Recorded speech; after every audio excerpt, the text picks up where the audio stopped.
What up, crew members? What up? What up? Beanie Man, aka Mr. Headquarters here. What's happening? Uh, we about to go live and talk about a couple things we haven't got a chance to talk about yet. We're about to have David Grubb come join us, and we're gonna come talk about. First thing first, we're gonna talk about the Celtics, Zion Williamson, the NBA upcoming season, which is only a couple weeks away, and the Saints, the New Orleans Saints slow start. So let's get David Grubb in here.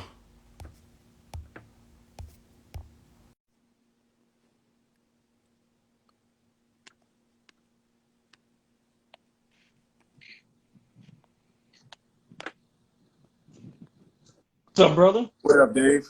What's happening? Doing well. How about yourself? Oh man, I can't complain, bruh. Uh, I was just letting everybody know that we're gonna be talking about a few topics tonight. As you already know, the NBA season is coming up.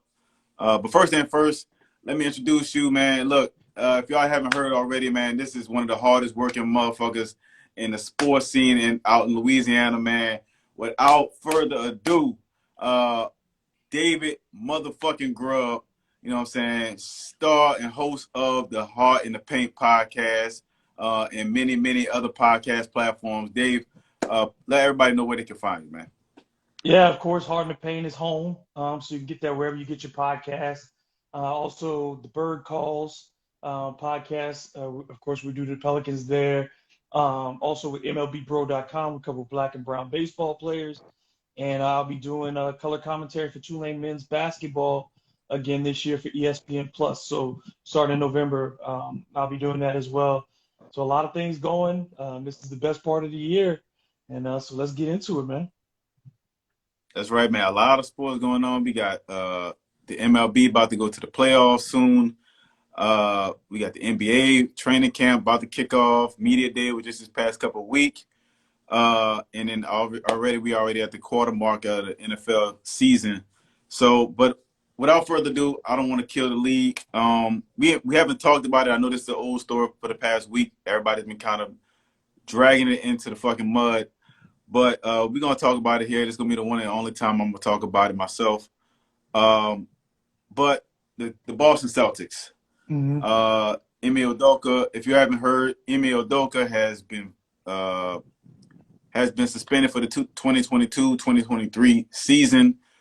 They've already hired the next or brought in their next interim coach. But how do you feel about this whole entire I guess controversy, scandal, whatever you want to call it? How the Celtics have handled this entire, media tour that they put out for this right before media for the NBA. Yeah, I think this starts and ends with the Celtics because, I mean, you look, whatever, and clearly there's something really substantially wrong with what Ime Udoka did, especially when you hear a guy like Matt Barnes talk about that this could jeopardize his complete future in coaching. He may never get to coach again because of this incident. But right. My issue is this, and I had, more than a decade of PR experience doing crisis communications for major companies, for universities, stuff like that. And the Celtics handled this wrong. I think you left a lot of people in a bad position. Number one, if you're going to discipline a coach at this level, then you better have all your ducks in a row so that you can have a full explanation of why you're doing what you're doing, because you're explaining this to essentially your shareholders, which are your fans, who want to understand why the coach who took their team to the finals last year is out of a job, and they want that reason for it. The players need to understand it. The league needs to understand it, because this action is certainly something that, if done improperly, the coach is going to, could take to court or whatever.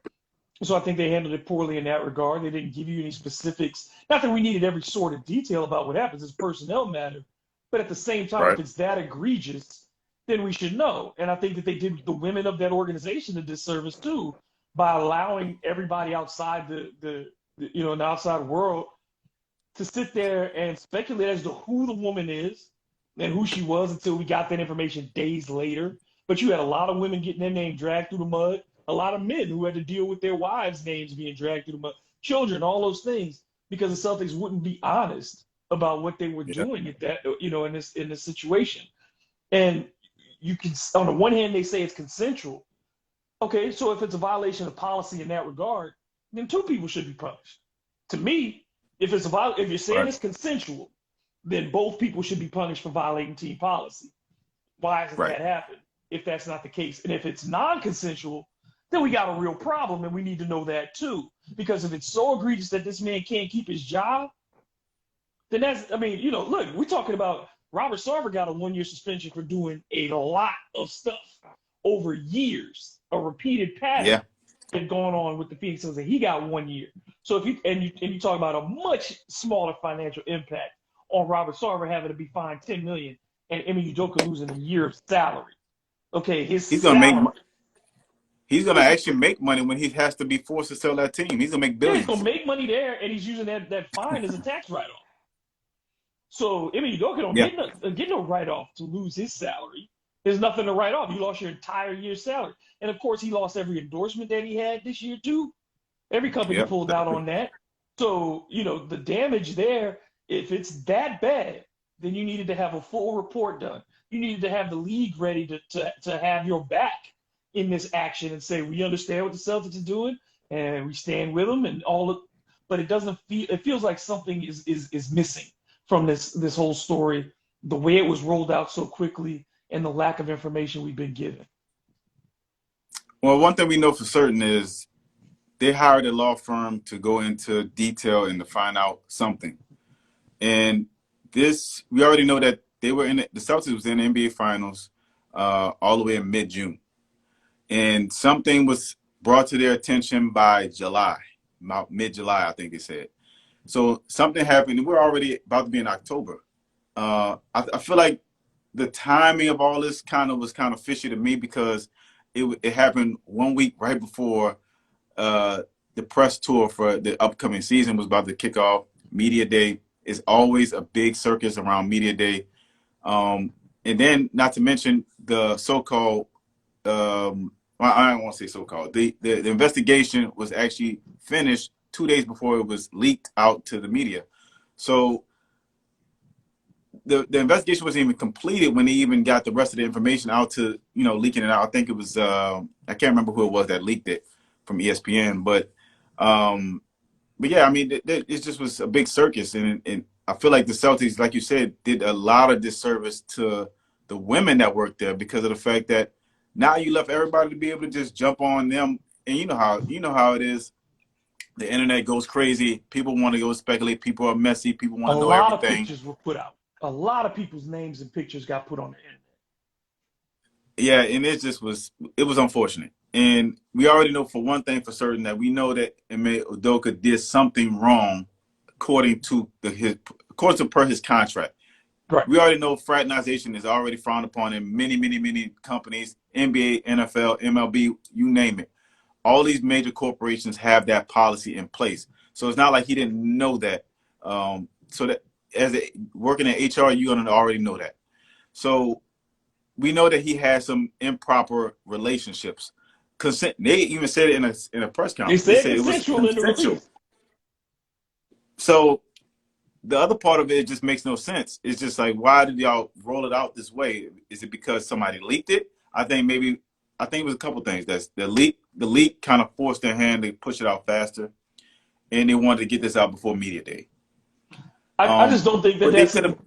that doesn't make sense though, because the media can't force your hand if you have the information. If you were going to do this anyway, and they're saying that they had the report, then you're supposed to be prepared. This is a multi-billion-dollar organization, right? The Celtics are worth probably $3 billion as a franchise. So if that's the case, then you have enough people in your communications, in your public relations office, and in management to have started the damage controllers as soon as the investigation started. You should have been preparing for what your outcomes could be. And to me, if the Celtics didn't do that, then again, I don't think we're being told the truth. There's more to this than what we've been told. I absolutely agree. I mean, it's still been kind of left up into interpretation. They still haven't really gone into detail other than Brad Stevens and the owner, not the owner, the AD, the top principal guys over in the Celtics have talked about this. Primarily, Brad Stevens had to talk about this because he was the guy that he hired, Ime Udoka, to run the coaching staff. So I mean, it just looks bad on their part. It just looks awful, and then it's still continuing to go and go and go because obviously we're talking about it, everybody's talking about it, and nobody still have any definitive answers of how this is going to go. But one thing we know for certain, there's no legal or law infractions that are depending on Ime Udoka as of right now. So we know it's not anything unlawful that he did. At least so far, we don't know that. I feel like if it was, they would have already said that. So they might have already be in talks to behind the scenes to, sweep this under the bed, pay off whoever they need to pay off. And But you can't now bring you're him here. back. That's the part that I don't get. You Because don't how do you think bring you this don't think they man can ever back? bring him back? How do you You bring him don't think they back? can I ever bring mean, him back? because think about it. If you suspend a coach for where have we seen that before? Where have we seen a coach get suspended for a year by a franchise and then come back? Because once he comes back, the same questions are going to be there. That's the thing is the cycle starts all over again. He's going to be away from the franchise all year, and then when he comes back, what if they have success this year without him? What if they get back to the finals without him? Then why am I bringing you back with baggage? Right. And if we don't get back to the finals, and no, Sean Payton is not the same because he was suspended by the league, not the team. True. Sean Payton was True. suspended by the league, not the team. The team wouldn't have suspended Sean Payton if they had a choice. You know what I'm saying? They felt like they were railroaded in that matter. This is the Celtics, the employer, deciding to suspend him. So I think it's a completely different situation. No, it's not like Bountygate at all. That was because Yeah, again, that was remember, the NFL. The NFL brought down those sanctions. As far as a team bringing down their own self-imposed, I can't think of nobody else. I mean, I remember in the MLB, it's not. they had This dude is still saying we it's the same. It's not the same when it's not the owner. When it's the we league, had a whole different. If I we had the suspend your player Astros, for you, the Boston Red Sox brought in. I'm blanking on his name. The manager their manager currently right now. He missed the whole entire season because of the get fired by the Astros White cheating for Sox. the World Yeah. Series. Mm-hmm. So, but that wasn't self-imposed. That was league imposed, if I remember right. Right. That's an MLB sanction. And so there were people Yeah, waiting to hire him. There was no problem getting him hired as soon as he was eligible. So that wasn't the problem. I think it's much different because people hiring people, we see it. Players get suspended a year for drugs. Somebody's willing to give them a job. yeah. That's a lot different.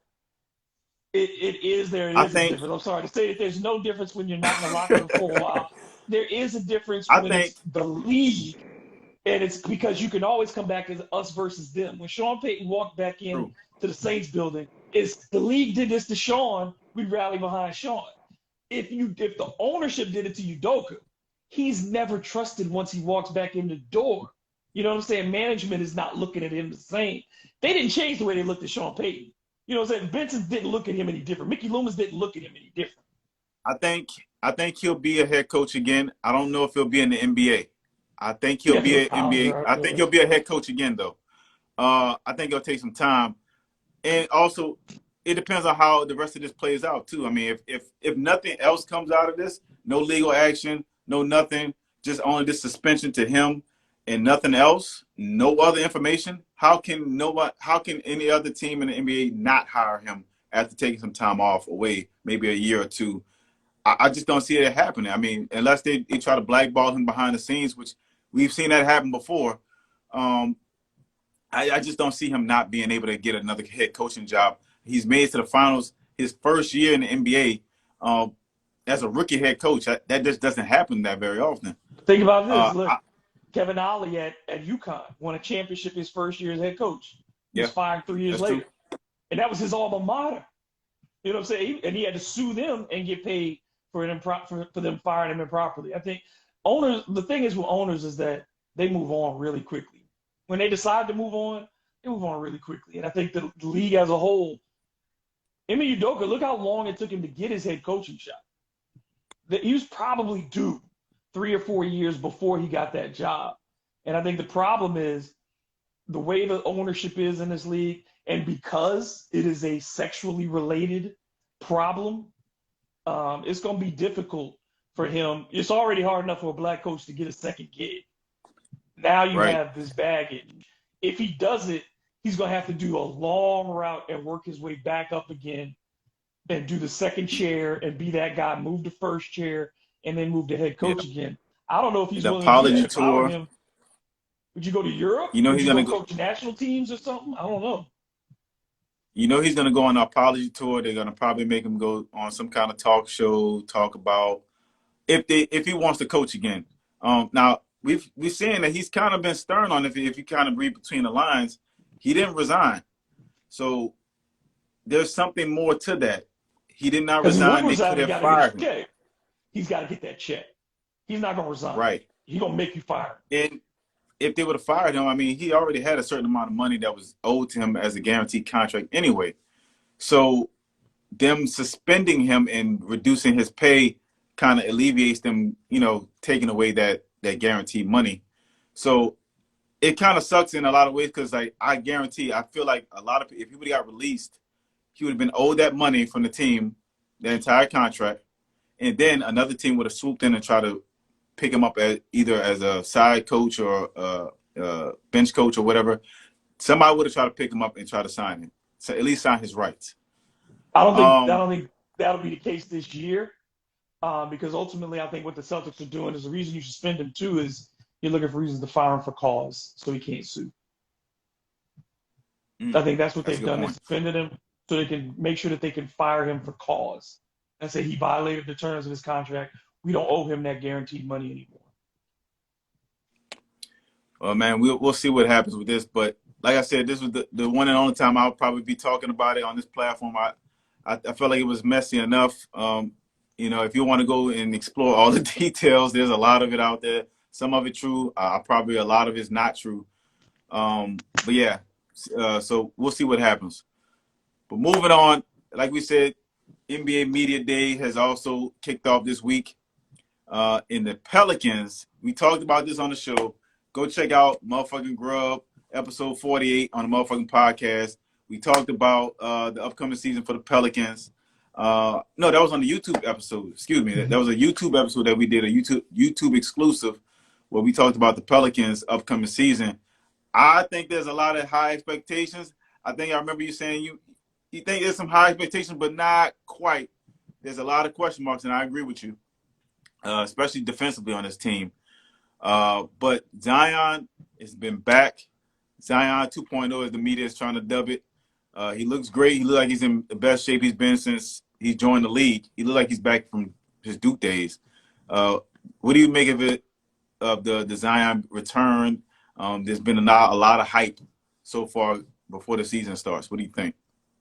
That's fine. There's going to be a lot of hype because Zion is the number one, was the number one draft pick and is maybe the most gifted post scorer we've seen in the last, 15, 20 years. But I think you have to be fair. Again, this is still a dude that's only played 85 games in his career. And it's clear that the Pelicans have decided that Brandon Ingram is the leader of this team, and I think that they're correct in that assumption. He seized that role last season. It's not about offense. It'll never be about offense for Zion. Zion could win a scoring title this year. He probably could if he wanted to. He could win a scoring title for 3-4 years in a row because he's going to be efficient scoring the basketball. The question for Zion is going to be two things. How mature is he now as a man at this stage in his career going into his fourth year, though he's only played a season's worth of games? And then is he going to play defense? Because you're not going to win a championship without elite defenders in your starting five. And the way it sits, Herb Jones, the only elite defender the Pelicans have in their starting five. I think Brandon Ingram can become a much better defender. I think he's shown the willingness and he has the ability. But C.J. McCollum's almost 31 now. He's not going to get better defensively at this stage. He's a willing defender. He ain't going to get better. Jonas Valanciunas showed you against Phoenix that he doesn't have the footwork to keep up with more mobile bigs, so you can't play him more than 25 to 28 minutes a night. But behind him, who do you have to defend the post? You can't put a 6'7" Larry Nance out there all the time. Jackson Hayes has shown you he will not. Won't do That's it. the best defense they got, as far So as big man wise. yeah, so I mean, I think that's an issue for this team, and I think that's where Zion has to really make his presence felt. He's got to play bigger than his size defensively. He's got to be a better rebounder on the defensive end and close out possessions. And he's got to be a physical presence. The Pelicans, they want to be physical with people. They want to be aggressive with people. Well, Zion at 6'7", even if he's lost, let's say he's lost 25 pounds, he's down to 250. Let's say that's what, because he Right. looks great. Let's say he's at 6'7", 250, he's still, if somebody drives a lane, Zion's got 6 fouls. You got to use a couple of them every now and then to put somebody on their ass, bro. You know what I'm saying? Like, somebody's got to be the bump guy. And who on the Pelicans is going to be the bump guy? You know what I mean? Like, the guys who are the most physical on this roster, Najee, he's on the bench. Herb, he's still too small. You know what I mean? Like, to be knocking people down in the paint every now and then. And that's what Zion Right. should be doing. We never see Zion get in real foul trouble. We see him get, a couple games where he picked up a couple quick ones, but he's not really a foul prone player. We haven't seen him foul out of No. games and stuff like that. So use a couple of those and show your physicality and make people not want to go to the rim. I think that's going to be the thing. Is Zion nasty? Does he have an edge? Because that's what we Mm. found in Brandon Ingram last year, was he has that Right. edge. And so Zion has to have it too, or else this team can be really good and really entertaining. But I think they're still, a little bit ways from being a championship team. I know folks want to run with that and be like, this is a team that can win, be number two seed in the West. I don't see that. Not if Mm. the Warriors I are don't know about healthy, that. the Clippers are healthy. They're a team. Memphis, if Memphis is healthy, a team that won 58 games last year. I mean, Yeah. it's not easy to get into that top four. Yeah. I think it could be a potential trade or two away to get to that potential. But like you said before, they don't have any defensive anchors other than Herb Jones, and they're undersized at a lot of different positions. Zion technically is undersized. Larry Nance off the bench, undersized. CJ McCollum as a guard in general, undersized. So like Jose Alvarado. I can understand. I can understand that. I mean, and you might see a lot of Brandon Ingram at the two guard this year too, is what I've been hearing. So I think that might be a better spot for him and putting Herb Jones at the three on the wing. But offensively, I don't think they're gonna have any problems. I mean, when we saw when Zion was on this team, they dominated. CJ McCollum will dominate, will help them dominate, and Brandon Ingram, I think, will get to that next level. Um, they got at the bare minimum 2 All-Stars on this team, which you got JV and Valanciunas, and you got CJ McCollum as potential borderline All-Stars. So defensively, I think, and we talked about this before, I think they need to make a trade, whether it's Jackson Hayes being moved on for a defensive anchor, somebody that can protect the rim. Um, I think that's probably the most logical person to be moved. Maybe I'm blanking on backup guard that we have Devontae from the Graham. Lonzo Ball. What's Devontae that? Graham. Devontae Graham. Devontae Graham might be the best option. I mean, he's streaky. He was off and on last year as a 3-point shooter, but that's the only thing he can give you. He doesn't really give you any defensive specialties. He gets beat a lot off of screens, a lot. The It's not Suns even look for watchable. him. Like they Yeah, I look mean, he's after him every undersized time. too. Yeah. So, yeah, I think those are the two logical guys to move in a trade to maybe upgrade this team as far as the bench. The bench still needs a little bit of work. You also have, I think, you have Grand Theft Auto, GTA. You have Alvarado as a potential pesky defensive player, but I don't think as an on-ball defender, he's not going to give it to you for your team every night. I think this team will be a more suited for maybe a zone defense, maybe a help defensive type of team, maybe. But on ball, I mean, you only got one guy that's really a specialist at that. I think they're going to try to be aggressive with teams and try to pressure them. Herb can pick up people 3/4. But that's starting, that's the one that's hard because I don't think you can play all 5 of those guys together a lot. So I think you start them, Mm. and then it's going to be the hardest thing for Willie this year is figuring out how to mix and match people. Because Right. you can't, there's certain guys you cannot play together. You know what I mean? Like you can't put Jackson and Zion on the floor at the same time. Because defensively, we've seen that in the past. It does not work. So that Right. changes how you can make your rotations. The fact that, like you said, before the Pelicans had no wings, we used to be like, where are the threes for the Pelicans? Now the Yep. Pelicans, that team is made up of mostly threes. Like the most of the guys on this roster are suited to play the three spot. Brandon Ingram is a three by naturally, but like you said, he's gonna play the two more. Herb is a three by nature. Trey is a three by nature. Najee is a three by Mhm. nature. So you have a lot of guys at that position. But what you don't have is you don't have a point guard with height. Like you said, you're hoping Dyson Daniels, but that's a rookie. Again, you're bringing an 18-year-old into the NBA, and point guard is the most difficult position to learn in basketball. So you can't expect a ton out of Dyson Daniels in year one offensively. Now, maybe defensively, sure, that 6'8" versatility you can have him match up and do things with people. But offensively, it's going to be a struggle for him in year one.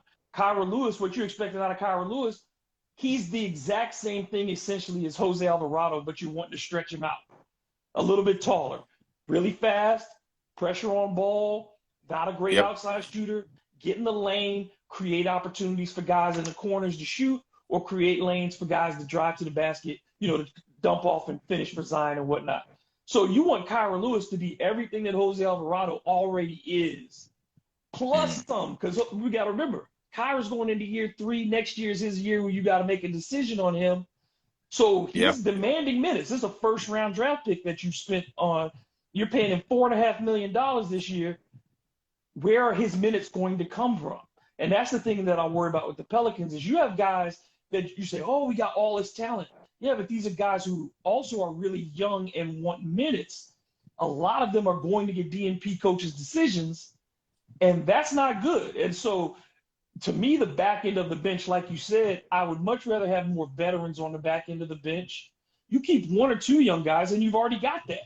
You've got that in Trey, who True. who should be in your top 9 of your rotation. You got that in Jose, who's a second year. Yes. Najee, who's a third-year player. You got plenty of young guys at the back end of your bench. What you need are veterans who are fine with sitting. You know what I mean? Dudes who are fine with sitting. I'm good to not play this week. But when I call you in for those 10 minutes, I know exactly what my role is, exactly what I'm supposed to do. I'm not gonna put a whole bunch on the table, but I'm not taking anything off. And with young players, the problem is you don't know which nights they're going to take stuff off the table with their mistakes. And so I think that's that part of the Pelicans makeup. It's going to be really hard for Willie Green, particularly in the beginning. Because remember, it took him a while to get into a set rotation last year. And people were Yeah, like, it why do did. you keep playing these people? Why do you keep playing Garrett Temple when you should be moving on to Trey Murphy, when you should be moving on to Herb Jones? It took 20 games for Yeah. him to figure that out. Now you're talking about doing all that again, and people think they can figure this out in training camp. No, only 2 people on this roster have ever played with Zion Williamson in game situations. Only 2. And Damn. one of them, Yeah. Jackson Hayes, will never play with him again for extensive minutes. So BI is the only one who knows what to do with Zion, and BI is a different BI from the last time we left. So I That's think true. there's an adjustment period that's going to have to happen during the start of the regular season. Last question. Do you think there will be a power struggle between Zion and Bi this season? It's BI's team. It's BI's team. The team sent that message. You see the mural in the practice facility, and Brandon Ingram is a dead front and center, the biggest image up there. There's a reason they did that. Well, we know that, but you know how the media tries to drum up shit. Uh, it's gonna be if Zion jumps out of the gate and starts averaging like 30 points and 30 and 10, and Bi's averaging maybe 27 and 8. They're gonna be looking at Zion because he's gonna be the more. Remember y'all talked about this on your podcast before, the highlight effect, Mm-hmm. where Jackson Hayes gets looked at. He's better than Larry Nance, but Larry Nance is way better, more skilled. But Jackson Hayes is gonna give you like 3 highlight dunks maybe a game or a block shot from the blind side. So I'm thinking maybe that the media might try to drum this up as Zion's team in the future. And it's only a matter of time before they start saying he's going to be leaving again or this whatever trade scenarios or whatever he wants out, XYZ. But we'll see. I don't think that'll be too much of a behind the scenes thing. I think that'd be more of a media drum up type of thing. Like it was with But Boogie and AD. Like they did that with Boogie and AD. true, When they were like, very true. Boogie's the MVP, AD is not all that. And that's not how it worked in that locker room. And I don't see it working that way. Zion, his personality is not that he's gonna seize the limelight. Like I think his play will draw attention always. But you saw it last year. And you've seen it with Yeah, Zion from the beginning. Brandon Ingram had something, and that team responded to him. You saw CJ McCollum yeah, behind him, pumping him up. You saw Larry Nance pumping him up. You saw these guys telling him you can't be stopped. You saw the way he attacked Mikal Bridges in the playoffs. Brandon Ingram told you 2 years ago that of the mindset he was trying to get to. He said, I need to bust everybody's ass who's in front of me. It took him a while longer than we thought to get to that place. But he's there now. And you can't dial that back. You can't ask Brandon Ingram to take a back seat. And I'll say this, he wouldn't be the first player. Brandon Ingram can be the best player on your team as far as the leadership goes, but not be the most talented player. You can still win a lot of games. Zion is, yes, the most talented. But I think B.I., over the long haul, especially if he gets that defense going, B.I. is more likely this year to get real MVP talk than I think Zion will because there's still those flaws in Zion's game on the defensive end and as a rebounder and things like that. B.I. has a chance to put up triple doubles on a pretty, on a somewhat regular basis to put up those really efficient scoring nights of his own. And I think he has that yeah. chance at small forward, where power forward in the NBA it's Giannis's territory.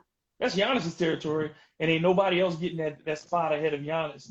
But I think at the three, Brandon Ingram can make a push now. He can attack the Chris Middletons of the world, those kind of guys. Yeah, Kevin Durant is now on the backside of his career. That small forward spot, B.I. can make a run for it. yeah, that's true. They've been calling him Kevin Durant-esque since he came out of college. So we'll see if he taps into that this season. Now, moving on from the NBA, going into the NFL. Man, this one kind of hurts. The New Orleans Saints. The Saints have been known to start slow every season for the past few years, several years. Do you think this is another just case scenario of them just starting slow and picking up steam in the middle of the season? Or do you think there's some real issues with this team? I think the major issue, and I think it's the issue that everybody knew going into the season, was that offensive line. That's number one, is the offensive line. It has not been consistent. It has not been healthy. That is a big problem for this team. And we've seen through 3 games, Saints have been out physical by their opponents on both offense and defense. And to me, that's a mindset thing. But offensively, they've been getting bullied. You know what I mean? They've given up 11 sacks. They've given up probably 25 hits on Jameis Winston at quarterback this year. That's not good. And we've seen the running backs not pick up the blitz. We've seen that as well. I think there's just a lot of factors, especially on offense, between Jameis's back injury, because I don't know how you play with 4 cracked vertebrae. I don't care who you are. That's got to be hard. And you playing football at that? So I think that's something that has to do with it. It's changed the way Jameis throws the ball. It decreased his accuracy and his effectiveness. I think Pete Carmichael has not done a great job calling plays. And I think Dennis Allen has been at times a little too easy to jump into passing the ball without really trying to create a rhythm for Jameis.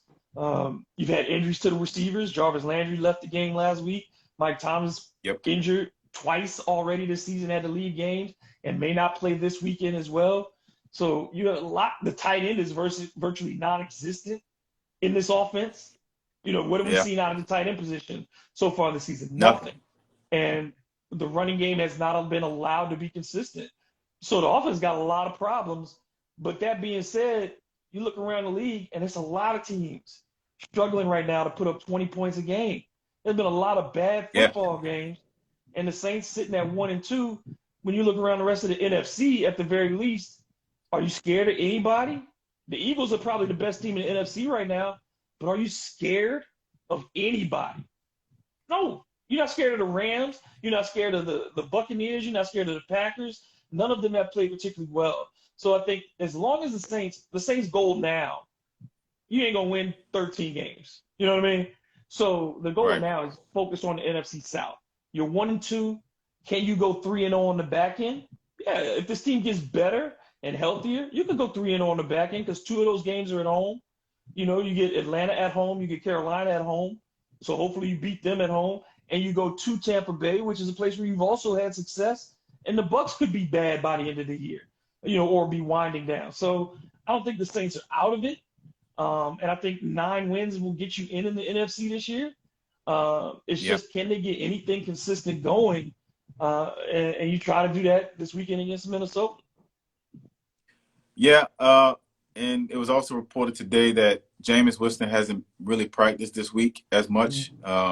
Andy Dalton has gotten the first reps with the starters, and Taysom Hill's been getting the backup reps. So I don't know. It's kind of almost pointing towards that he might not play this Sunday. Yeah, I don't think Um, he's going to play. I think that might be the best decision anyway, to just let him heal up. I mean, he also had an ankle injury, if I was mistaken, this past week too, which he looked very immobile. I mean, they didn't even look like they had a chance against the Panthers. Not at any point did they feel like they was going to win that game. That they had like a mini spark in the fourth quarter before, Carolina closed the door with that late touchdown. So I don't know. I mean, and this is virtually the same offensive line minus the left tackle. Now, yeah, left tackle is very important, but I mean, it's still four returning starters of what was respected offensive line. They're not really that old. No, this Outside of is a maybe, young group. yeah. I mean, so this should be a dominating running, at least pass attack wise. They should be dominating that offensive line, and then they haven't been. Jameis has been running around. I I'm glad you brought up the point though. The coaching though, that's one of the biggest things that's been the major change. Pete Carmichael actually calling the plays. He wasn't calling the plays when Sean Payton was there. Dennis Allen is not he's not an in your face kind of coach like Sean Payton was either. And he even admitted that himself. He's like, I'm more of I'm a laid back guy. When it comes to game time, when it's during the game, as you see it, he doesn't have a lot of emotion on the sideline. Not to say that that's always works, but there's just a major change from Sean Payton to Dennis Allen, and we kind of starting to see that more and more as he's going through these coaching styles with this with the past few weeks. So I don't know. I think they will be able to right some things, and they do have some major key injuries. The tight end issue is a major one to me as well because Jameis, through the years, used to always like to check down to the tight end. Now you don't see as many screens with this team with Pete Carmichael as well. We know that was Sean Payton's go-to. He was going to screen you to death. They had a lot of different variations of that, but they always find ways to get somebody open. And Alvin Kamara missed week 2. He hasn't been the same since that injury he had last year. He hasn't looked the same. He had one mini little breakout in week 1 where he had a nice little game, and it looked like he was gonna, run through them, and they kind of went away from it. They kind of went through this running back by committee. I think that's a mistake. I feel like Kamara should be getting a lot of touches. Like we look at Christian McCaffrey in Carolina, we look at Cooper Kupp in LA. They find ways to get the ball to their best playmaker, and I don't think the Saints try as hard. Maybe it's the problem of having too many options. I think feeding the ball to your best option often and early to at least set up some kind of rhythm. Because we saw in week 1 that Jameis and the rest of the starters, they didn't play hardly any preseason. They just didn't look like they was in sync at all. So I think I am a little optimistic of that they can right this because, like you said, there's not a lot of teams that's out there jumping in front of you that's thinking that, damn, there's a lot of that. I can't remember if there's any 3-0 teams that's actually currently maybe I think one, Philly's right? the only one, huh? Philly, I think Philly? because I mean, you Yeah, look Philly's at the the only rest of 3-0 team. them. Yeah, so I mean, it's not like a lot of teams are just beating everybody right now and dominating, and it's been more of a defensive battle a lot of the games now too. But I think the Saints will bounce back. The defense has still been holding on though. The secondary has been holding up to a degree, despite what the offense has been giving them. They haven't been passing the 50 as much as you would like the Well, Saints offense to do. But I mean, I think the defense's problem has been this: they've given up 300-yard rushers this year, True. and they didn't do that for how many years in a row? And you've done it True. 3 straight games, and and they've done it efficiently. You know what I mean? Cordell Patterson ran over the Saints. He ran over the Yeah, Saints. he did. And Yeah, Christian he did. McCaffrey last week, 26 carries for Christian McCaffrey, over 4 yards a Yeah. carry. And then Yeah. you give up the big screen play for 70 yards, whatever, for a touchdown in the fourth quarter. Those Yep. things add up too. And I think, see, that's the thing. It's a lot. The Saints have not given up a ton of points defensively, but they've given up more like I got two Big first downs and plays. then I punted. You know what I mean? It's the two Yep. first down and then punt. So the field isn't flipping in the Saints' favor because at least the opponent is able to get out from the shadow of their end zone when the Saints punt, get a couple first downs, and then when they punt, the Saints are forced to go 80. And they're not able to go 80 right now. Offensively, they don't have the rhythm to go 80. So, and the defense is not creating turnovers, right? They're -6 in turnovers. And we could talk about, well, then Jameis shouldn't be turning it over. But the only turnover you remember for the Saints is week 1. The one that you got out of Tyrann Mathieu when he forces the fumble. Since then, Yeah. you haven't forced any interceptions. You didn't get Tom Brady to throw you a pick. You didn't get Baker Mayfield to throw you a pick. So you got those two guys who got out scot-free. You haven't been rushing the passer well. The Saints only Yeah. have, like 5 sacks this entire season. Yeah. They And have not been getting sacks. so you're not getting sacks. You're not getting hits on the quarterback. You're not stopping the run. You're not tackling particularly well because we've seen teams second effort their way to a number of first downs. And Mm-hmm. particularly, I've been surprised with Tyrann Mathieu and Marcus May because they made some business decisions in that back end of that secondary where they have not lowered the Yeah. shoulder on people, and it's cost them. So, I mean, I think that's where you miss a CJ Gardner-Johnson. That's where you miss Yeah. Marcus Williams. That's where you miss why am I forgetting his name? The other safety from last year. Why am I forgetting his name? But At safety. yeah, Yeah. safety. Who's I now can't. tired. Played for the Eagles for a couple of years. I don't know why I'm Oh yeah. saying Yeah. that. Malcolm Jenkins. Yeah, Malcolm Jenkins. So you lose those 3 guys. They may not have been the fastest, except for Williams, who could cover from sideline to sideline. But all 3 of Yep. them were hitters. All 3 of them knew their stuff. And what you had in the back end was with Jenkins was the defensive captain on the back end. And Williams was smart enough to cover that. Mathieu and May are 2 guys new to this defense who cannot make those same calls. So that's much more of a burden on a Demario Davis, who also has not had great games this season. And we have not called Cam Jordan's name. You ain't heard his name called in quite some time. Maybe once or So I think twice. you're seeing a Maybe once. lot of things that outside of Pete Werner and Marshawn Lattimore, who's really played well, like exceptionally well. They've been okay, but they played some bad offenses. The Buccaneers offense ain't burning up the charts. The Panthers offense ain't burning up the charts, and you gave up 20 Atlanta plus neither. to the Falcons. So it's not like the Saints have been playing offensive juggernauts either. Can we maybe toss it up to maybe just a rivalry? They have back division games. Maybe it's just potentially just having the bad luck of having the NFL schedule. Hey, you're gonna play all your division rivals right out the gate. I mean, I'm sure that's part of it, but I mean, again, we're seeing around the league. We're seeing around the league. Yeah, There's a lot of bad football going on right now. There have been close games this season. But how many have been good? I mean, it seems like just offense around the NFL so far this season has been really poor. You're not seeing dynamic players. Look at the Vikings, who the Saints are playing this weekend. The Vikings have one of the worst offensive totals in the league. Justin Jefferson hasn't done anything this year, and they have weapons at every position. And then Dalvin Cook might not be playing for them this weekend. So that hurts their offense even more. So you got 2 teams that are both averaging below 20 points playing each other.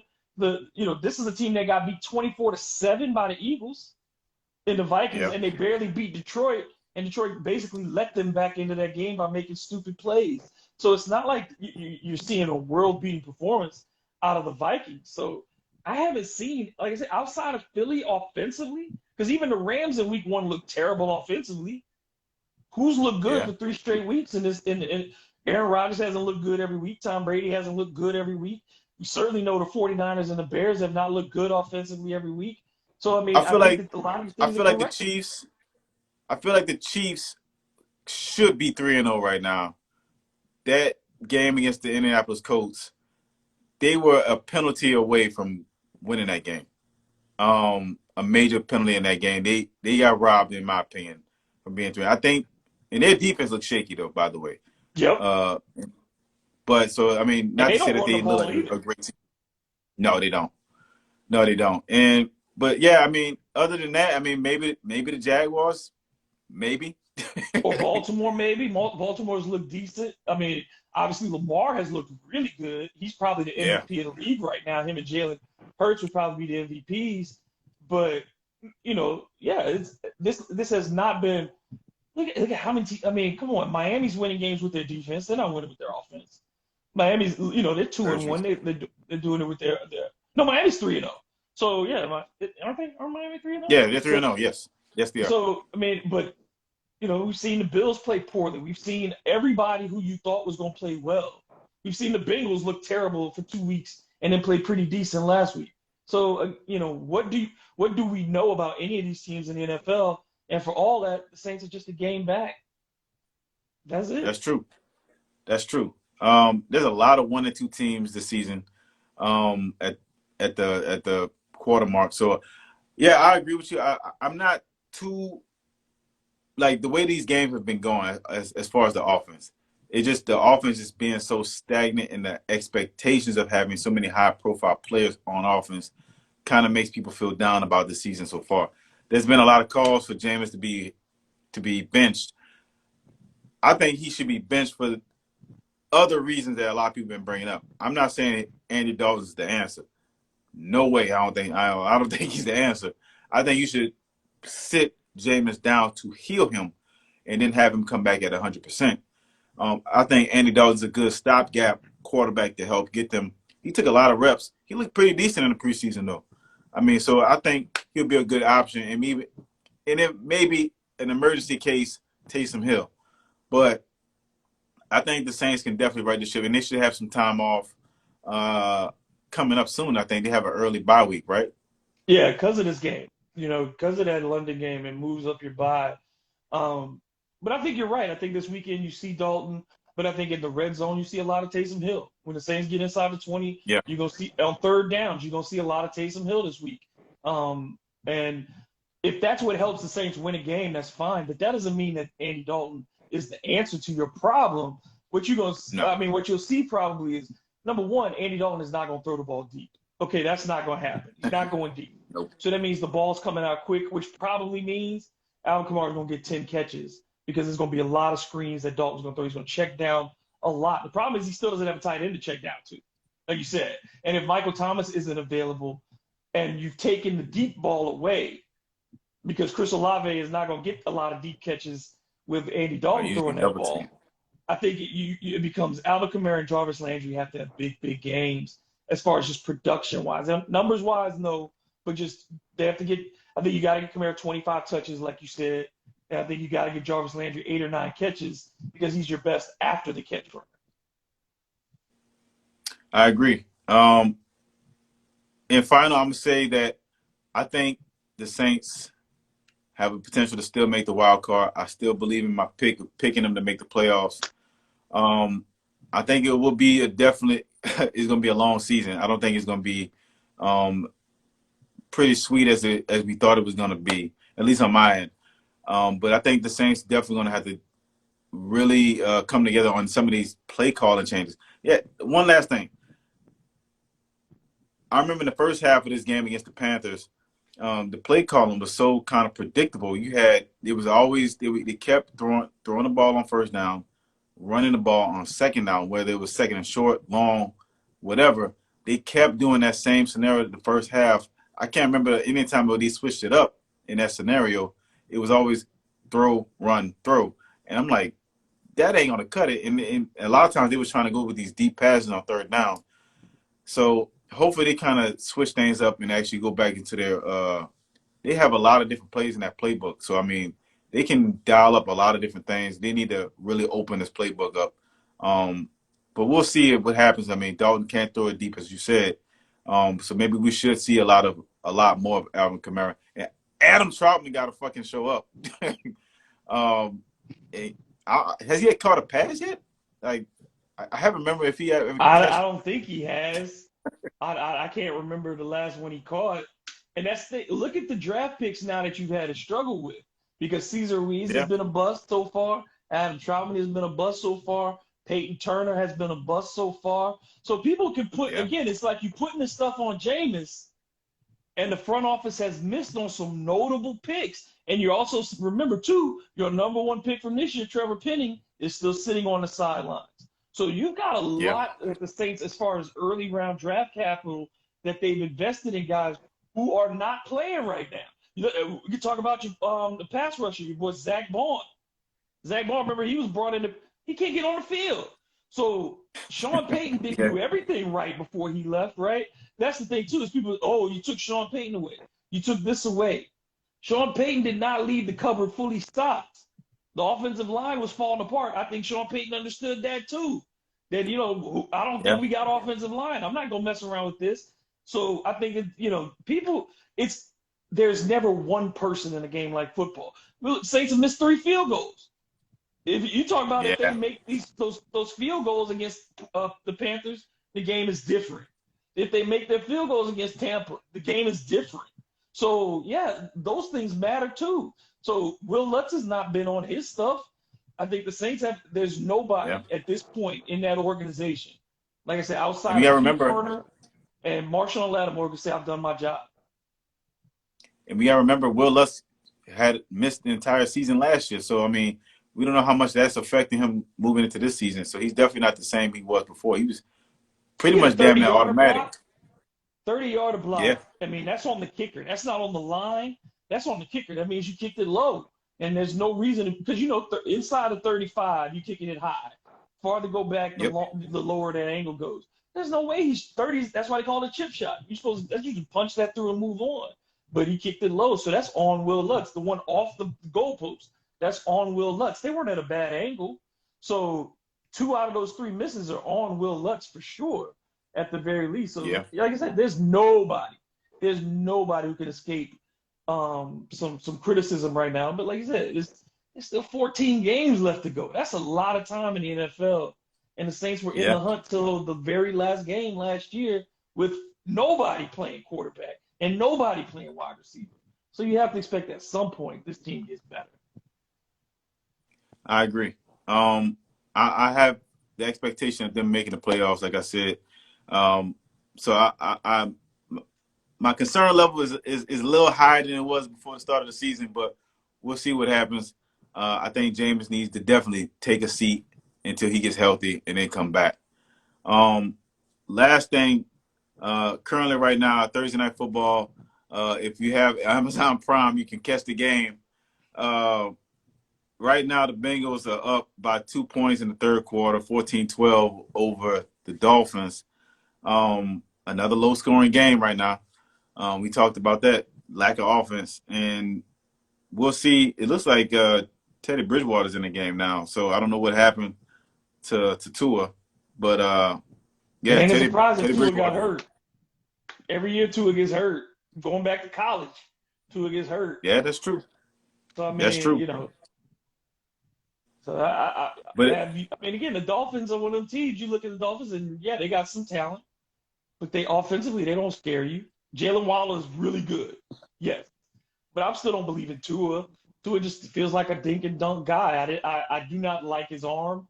I don't like his decision making, and he doesn't run at all. So I think Tua is really a mediocre quarterback who just he's like Alex Smith. You know what I mean? Tua reminds me a lot of Alex Smith. High completion percentage damn. because you never throw the ball. You know what I mean? Like it's always 5 yards in front of you. Boom, boom, boom, boom. If you get a But touchdown, Alex Smith can make things happen with his legs when he was actually running. that was true. So I mean, That was we true. know He could run. that for a fact from the NFC Championship game a couple of years back. But yeah, with that being said, man, that's all the time we got for this one. I definitely got to bring you back. We Anytime. definitely got to talk. we definitely got to talk over unders for NBA if you ever have the time. Sure. We'll set up something. We'll set up Let's something talk. soon. But yeah. With that being said, man, make sure y'all hit us up. Check out motherfucking Grub right now. We haven't had any new episodes since episode 48, but we will be returning next week. Make sure y'all check us out next Thursday. We're gonna have a whole lot more stuff coming up soon, and the season 4 finale is gonna be coming up soon too. Make sure you check us out on YouTube, Twitter, and Facebook. Dave, let people know where they can find you at. Y'all know Instagram and Twitter at DM Grub. Hard to Paint is wherever you get your podcast. And also check out the Bird Calls, MLBBro.com, and Pelican Scoop. So you want to talk hoops, you want to talk football, you want to talk whatever, hit me up. And if you got ideas for shows, hit me up too. And check them out on Green Wave Basketball on ESPN Plus, man. I mean, I'm definitely That's gonna right. check that out. That's But right. yeah, with that being said, that's Dave motherfucking Grubb. You know what I'm saying? We changed your name, man. That's your name. That's your new name moving forward. I'll roll with it. Motherfucking Grubb. I go Motherfucking motherfucker Grubb. hard to pay, baby. Motherfucking Grubb in the building. You know what I'm saying? You already know where I'm at. I'm in HQ, man. So with that being said, I'm your host, Beanie Man, aka Mr. Headquarters. You already know what it is. We will return next Sunday. We will have a new broadcast on Sunday as well. We will have some new topics coming up, so make sure y'all check that out on YouTube. With that being said, you already know what it is. It's the motherfucking pod.